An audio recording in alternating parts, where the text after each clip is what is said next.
आइए साखी श्रवण करते हैं भगवान श्री कृष्ण जी के दर्शन। साधु मंडली के साथ विचरण करते हुए भक्त जी ने द्वारिका नगरी में प्रवेश किया। वहां पहुंचकर स्वामी रामानंद जी तो अपने आश्रम काशी की तरफ लौट गए, पर पीपा जी अपनी सहचरनी सीता के साथ वहीं रहे।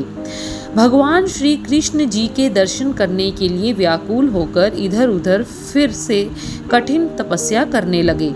वह ध्यान धारण करके बैठ जाते।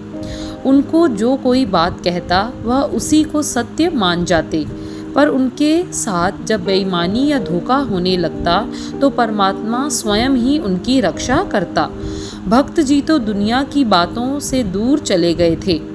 कथा करने वाले एक पंडित ने कहा, भगवान श्री कृष्ण जी द्वारिका नगरी में रहते हैं, वहाँ कोई महान भक्ति वाला ही पहुँच सकता है। उन्होंने दूसरी द्वारिका नगरी बसाई है, वह नगरी जल के नीचे है। यह कथा श्रवण करने के बाद भक्त के मन में प्रभाव पड़ गया। वह तो भगवान के दर्शनों के लिए और ज़्यादा व्याकुल हो गए। एक दिन यमुना किनारे बैठे थे। सीता जी उनके पास थी। उनके पास एक तिलकधारी पंडित बैठा था। उसको पूछा, हे प्रभु सेवक पंडित जी, भला यह तो बताओ कि भगवान श्री कृष्ण जी जिस द्वारिका नगरी में रहते हैं वह कहाँ हैं? उस पंडित ने भक्त जी की तरफ देखा और समझा कि कोई बहुत ही अज्ञानी पुरुष है जो ऐसी बातें करता है। उसने क्रोध से कह दिया, पानी में। पानी में कहने की ही देर थी कि बिना किसी सोच विचार तथा डर से भक्त जी ने पानी में छलांग लगा दी। उनके पीछे ही उनकी पतिव्रता स्त्री ने छलांग लगा दी तथा दोनों पानी में लुप्त हो गए।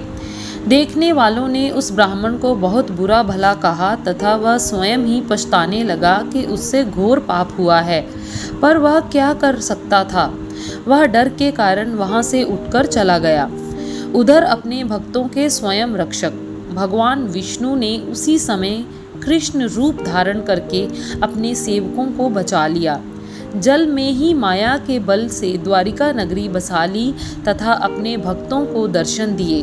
साक्षात दर्शन करके पीपा जी तथा उनकी पत्नी आनंदित हो गए, जन्म मरण के बंधनों से मुक्त हुए।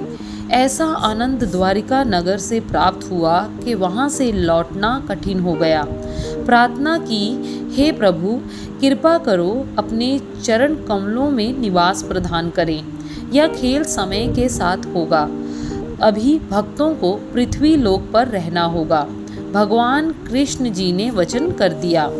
प्रभु जी ने निशानी के तौर पर अपनी अंगूठी उनको दी। रुक्मणी जी ने सीता को साड़ी देकर कृतार्थ किया। दोनों पति पत्नी निशानियां लेने के बाद प्रभु के दरबार से विदा हो गए। देवता उनको जल से बाहर तक छोड़ आए, पर प्रभु से विलग कर भक्त जी उसी तरह तड़पते रहे जिस तरह जल के बिना मछली तड़पती है। उनको कपड़ों सहित पानी में से निकलते देखकर लोग बड़े स्तंभ हुए। कई लोगों ने पूछा, भक्त जी आप तो डूब गए थे। भक्त जी ने कहा, नहीं भाई, हम डूबे नहीं थे, हम तो प्रभु के दर्शनों को गए थे, दर्शन कर आए हैं। जब लोगों को पूरी वार्ता का पता लगा तो पीपा जी की महिमा सारी द्वारिका नगरी में सुगंधी की तरह फैल गई। लोग दूसरों की बातों में आने वाले तथा अंधविश्वासी होते हैं। जब एक व्यक्ति ने बताया कि पीपा और उनकी पत्नी सीता प्रभु के दर्शन करके वापस लौट आए हैं और प्रभु की निशानियां भी साथ लाए हैं, तो शहर के सारे लोग पीपा जी के दर्शनों को आने लग गए। कुछेक तो प्रभु रूप समझकर उनकी पूजा करने लग गए। पीपा जी को यह बात अच्छी ना लगी। वह अपनी पत्नी सीता के साथ वन में चले गए ताकि एकांत में प्रभु भक्ति कर सकें। लोग तो हरि नाम सिमरन का भी समय नहीं देते थे। वह घने जंगल की तरफ जा रहे थे कि मार्ग में एक पठान मिला। वह बड़ा कपटी और बेईमान था और स्त्री के रूप का शिकारी था। वह दोनों भक्तों के पीछे लग गया। थोड़ी दूर जाने पश्चात सीता को प्यास लगी। वह एक कुदरती बहते जल के नाले से पानी पीने लग गई। भक्त जी प्रभु के नाम सिमरन में मग्न आगे निकल गए। उनकी और सीता की काफ़ी दूरी हो गई। पठान ने पानी पी रही सीता को आ दबोचा। वह उसे उठाकर जंगल में एक तरफ ले गया। जो प्रभु के प्रेमी होते हैं, प्रभु भी उनका ही होता है। पठान के काबू में आई सीता ने परमात्मा का सिमरन शुरू कर दिया। प्रभु सीता की रक्षा के लिए शेर के रूप में शीघ्र ही वहां आ गए और सती सीता की इज्जत बचा ली। पठान को कोई पाप कर्म ना करने दिया और अपने पंजों से पठान का पेट चीर कर उसे नरक में भेज दिया। जब पठान मर गया तो शेर जिधर से आया था उधर को चला गया।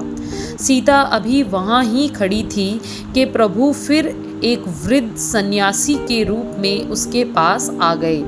उन्होंने आते ही कहा, बेटी सीता, तुम्हारा पति पीपा भक्त खड़ा इंतजार कर रहा है, चलो मैं तुम्हें उसके पास छोड़ आऊं। सीता उस सन्यासी के साथ चल पड़ी। वह भक्त पीपा जी के पास सीता को छोड़कर आप अदृश्य हो गए। जिस समय सन्यासी आंखों से ओझल हो गया तो सीता को पता चला, ओहो, यह तो प्रभु जी थे, दर्शन दे गए। मैं चरणों पर ना गिरी। वह उसी समय राम राम का सिमरन करने लग गई। अगली साखी ठग साधु तथा सीता जी जल्द ही आप सबको श्रवण करवाएंगे।